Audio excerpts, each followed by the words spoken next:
It was another very interesting weekend in France. Round 19 kicked off with PSG winning 1-0 at Auxerre, thanks to Bradley Barcola's goal. And that result put the pressure on Lens, who were looking for their 9th straight victory. A victory, of course, they needed to move back above Paris Saint-Germain. But Andy Scott, they didn't get it, did they? You commentated Marseille against Lens. Yeah, and it was, well, I suppose the thing is I'd come into that game thinking, a bit like you probably imagine, I was thinking, well, surely Lens, their winning run is going to come to an end at some point, and this would be the obvious place for it to happen. And if they can win at the Velodrome, then it would be, I hesitate to say it would be a remarkable outcome, because Marseille had lost their previous 2 home matches against Nantes in the league and against Liverpool in the Champions League. And Lens won their last season. So, it was quite possible that Lens could have gone there and won. But you were kind of banking on waiting to see whether Marseille would really turn up, and the answer to that is they absolutely did. They came flying out of the blocks. Really impressive start to the game from them with the crowd behind them, albeit not a completely full Velodrome, because one end of the stadium, quite funny, one end of the stadium was closed.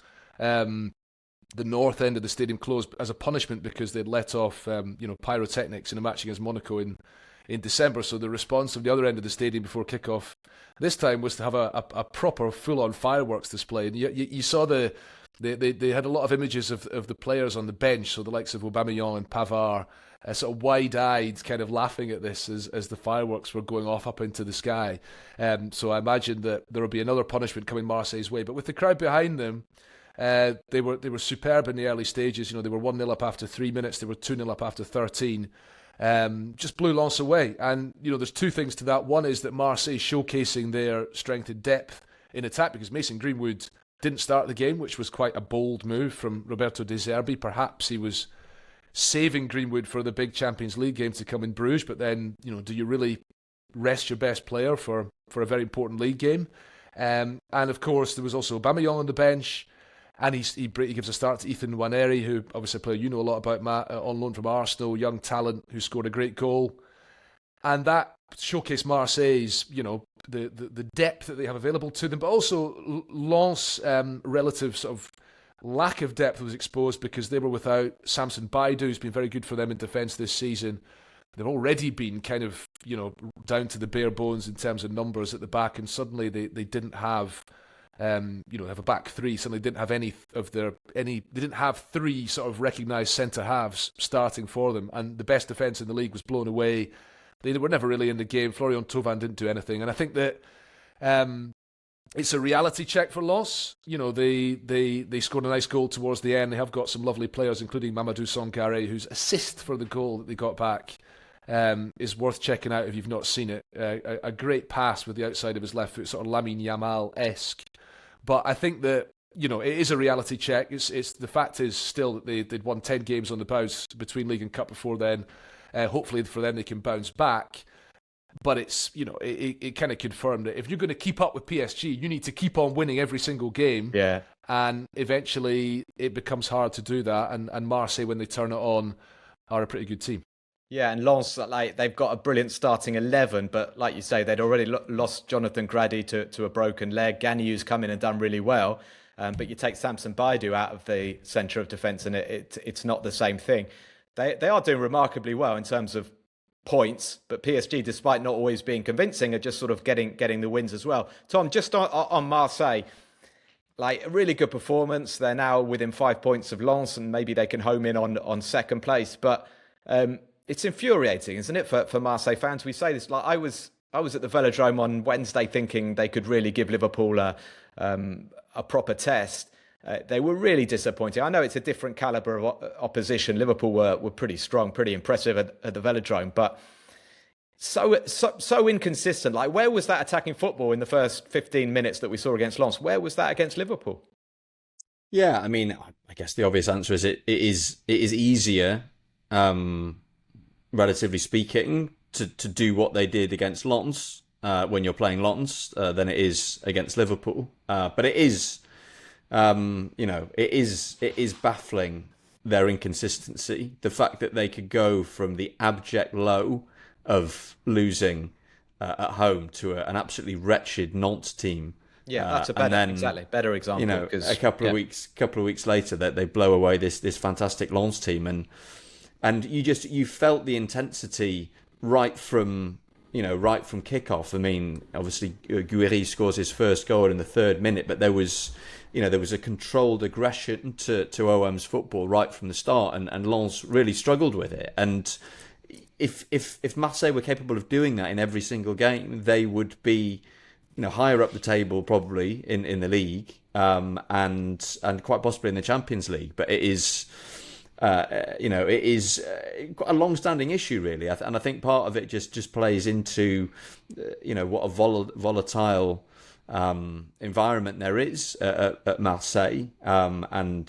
this sense that the club just lives on a permanent roller coaster ride, and I think that the last few weeks have been the perfect demonstration of that once again. Yeah, well, I am looking forward to seeing Ethan Nwaneri playing regularly, hopefully, because it's a move. I think at his age, he's only 18, but he broke into the Arsenal sort of squad at 16. He's broken records, and I think he's ready to be playing regularly. So a good move for him, and I'm going to be interested to see if he plays more centrally, because that seems to be what he and Mikel Arteta have decided at Arsenal. Like last season, he filled in for Saka quite a lot on the right wing. This season, he's in a similar sort of role to Odegaard or Eza, and there isn't really a way into the first team. So I think De Zerbi will have told Arteta that he sees him as more of a central player. So I think going forward, we're going to see Greenwood playing on the right, and maybe Nwaneri play that sort of number 10 role that Marseille have just really struggled to find a player for this season. So we'll have to wait and see. But I mean, I'm not saying he is, Lionel Messi reincarnated, but there are times when Nwaneri and when you look at that goal, the way he jinks inside the defender before curling in, there are times where you think, wow, this guy has incredible ability. So it's definitely one to watch. Elsewhere in Liga, Lorient got a good win in the Breton derby, 2-0 against Rennes. Jean-Victor Makengo and Pablo Pagis with the goals. Lorient easing towards safety at the moment. Le Havre also looking reasonably good to stay up. They got a 0-0 draw with Monaco. Monaco, who shipped 6 goals against Real Madrid, who had lost 7 of their last 8 in Ligue 1. So I don't know if this counts as a good point for Monaco, but yeah, things are tough still for Sebastian Pocanoli. If we focus again on the top part of the table, it's getting very interesting behind PSG. Marseille within 5 points of Lens. And just behind Marseille, Olympique Lyonnais are absolutely flying. They're just 2 points off the top 3 now after claiming an 8th straight win in all competitions. It was in Metz, and it was a pretty spectacular game, wasn't it, Tom? Yeah, very impressive from Lyon once again. And Endrick, the star man, once again, scoring his first ever career hat-trick. And Lyon very impressive right from the off. I mean, Endrick scores his first 11 minutes in, ball over the top to Corentin Tolisso on the right, who puts a low cross into the box. And lovely, very subtle finish from Endrick at the near post. Ruben Kleiber, who has improved an awful lot in the last few weeks, gets the second. Tyler Morton, who's been brilliant for OL since he arrived from Liverpool, slams in the third. Metz pull one back, and then I think the killer goal is right on half time.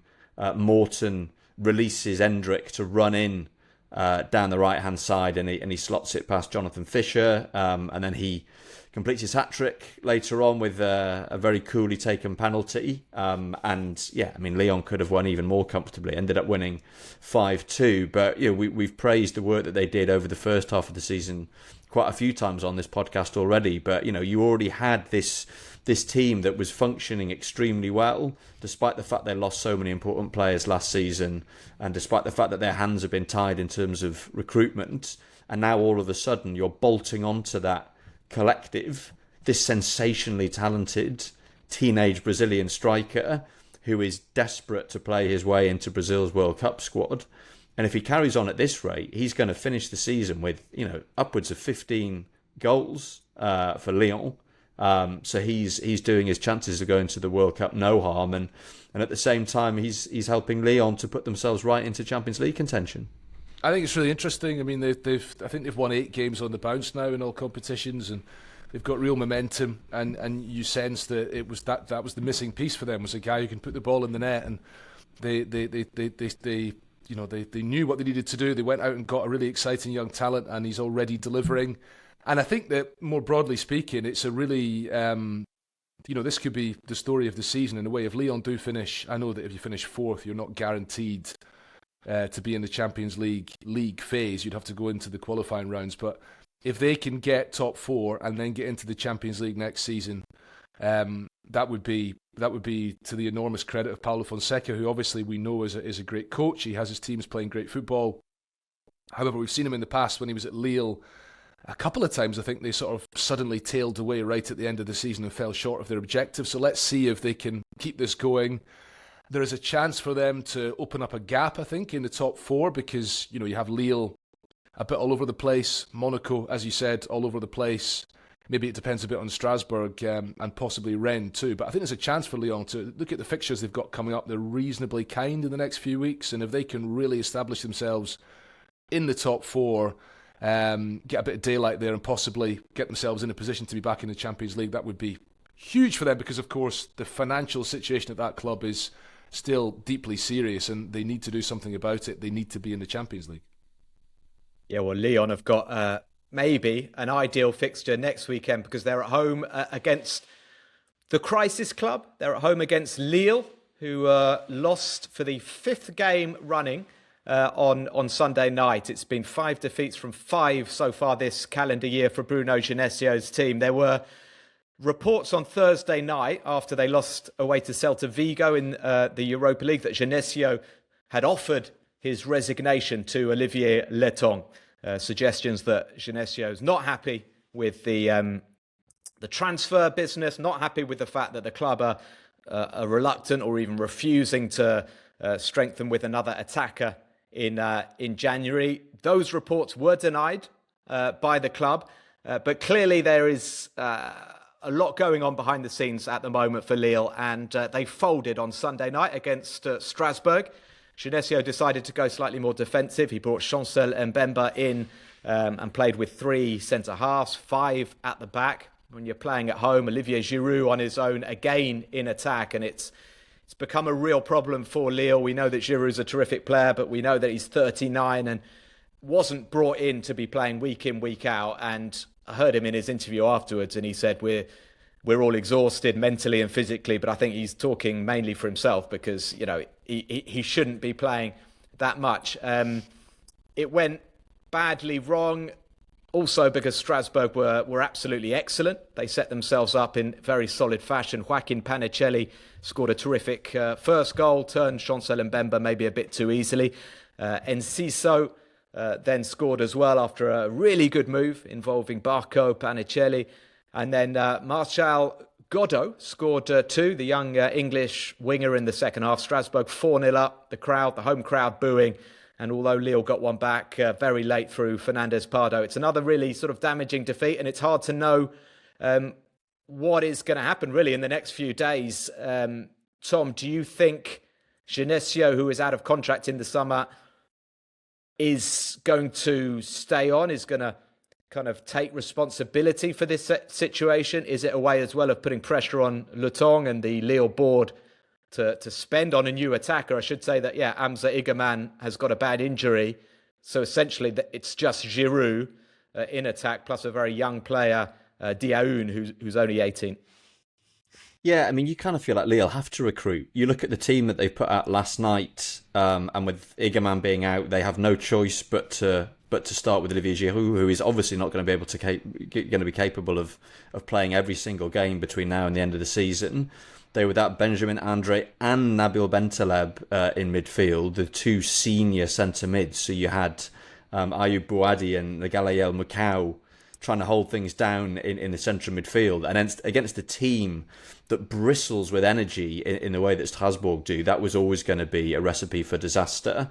So you can understand why Bruno Genesio is calling for the club to to back him in the transfer window. And I think an awful lot of Lille's prospects over the second half of the season will boil down to whether or not they're able to bring any fresh legs between now and the end of the month. Obviously, they are going to get some of those players back from injury. I don't think Benjamin Andre is too far away from a return, and we all know his importance to them. But yeah, a very concerning slide, particularly, as you say, Matt, when you look at the Lille bench, and it's very difficult for Genesio to mix things up currently.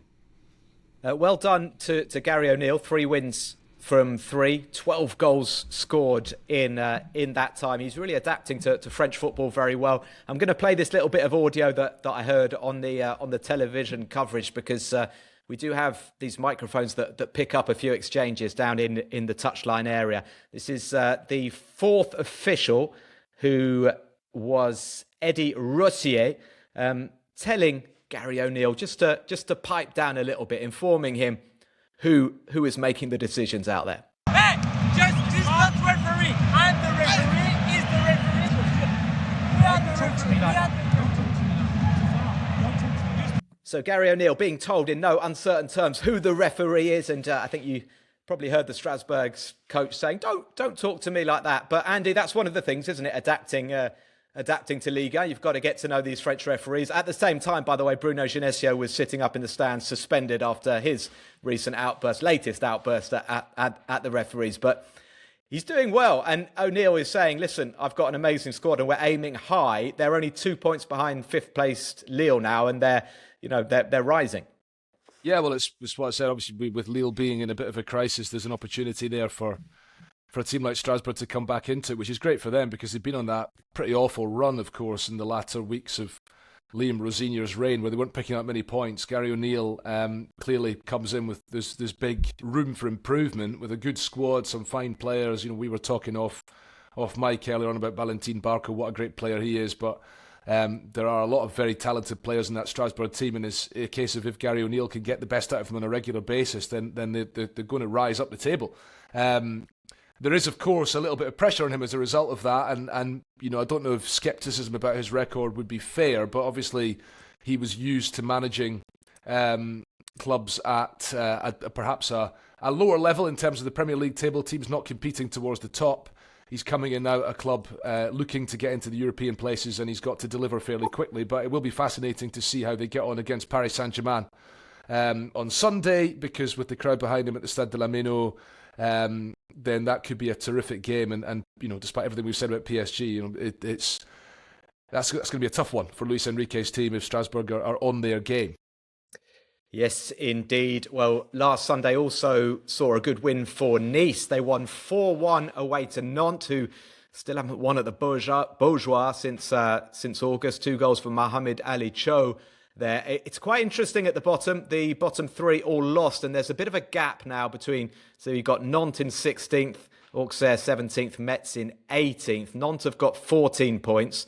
They're 2 above Auxerre and Metz, but they're now 6 behind Le Havre and Paris FC. Paris FC, who drew 0-0 against Angers. The only other game we haven't mentioned, I'm going to ask Andy for a very quick word on this one. Brest 0, Toulouse 2. I know that you saw this one, Andy. What can you tell us? What really do we need to know from this game? Just one word. No, Toulouse, I think it's worth looking out for them, because they are a team who've picked up some form. I think it's 4 wins in 5 in the league. The one defeat in that time was against high-flying Lens. They look very solid at the back. I like their defence with Mark McKenzie, who captained the US men's national team in their last game in November. Probably see him at the World Cup. Also Charlie Cresswell, very talented English defender. And Rasmus Nikolaisen. They were very solid at the back yesterday. They brought in Pape Demba Diop, a midfielder from Senegal, who's on loan from Strasbourg, who scored 1 goal and set up the other one for Jan Boho, and he's playing alongside Christian Cáceres, who's another much coveted player in the Toulouse team, and they've got a nice balance to them. They maybe don't have a prolific goal scorer, but they seem to spread the goals out fairly well at the moment. And again, they're another one who might just be creeping into European contention, so Toulouse might be the surprise of the second half of the season. Yep. They're only a point behind Strasbourg, so Toulouse sitting in 8th. Thank you very much, Andy Scott. Thank you very much, Tom Williams. And above all, thank you very much, dear listeners. And because I haven't even asked you once yet this week, I'm going to ask, and I want action, okay? I want you getting onto that podcast platform, clicking a little like, subscribing, YouTube as well. It's great, the YouTube channel. I spend most of my spare time on it. Lots of good clips. Do subscribe to that, The French Football Show. We'll be back with another discussion and more Ligue 1 chat next week. Until then, au revoir. See you soon. À bientôt. Bye-bye.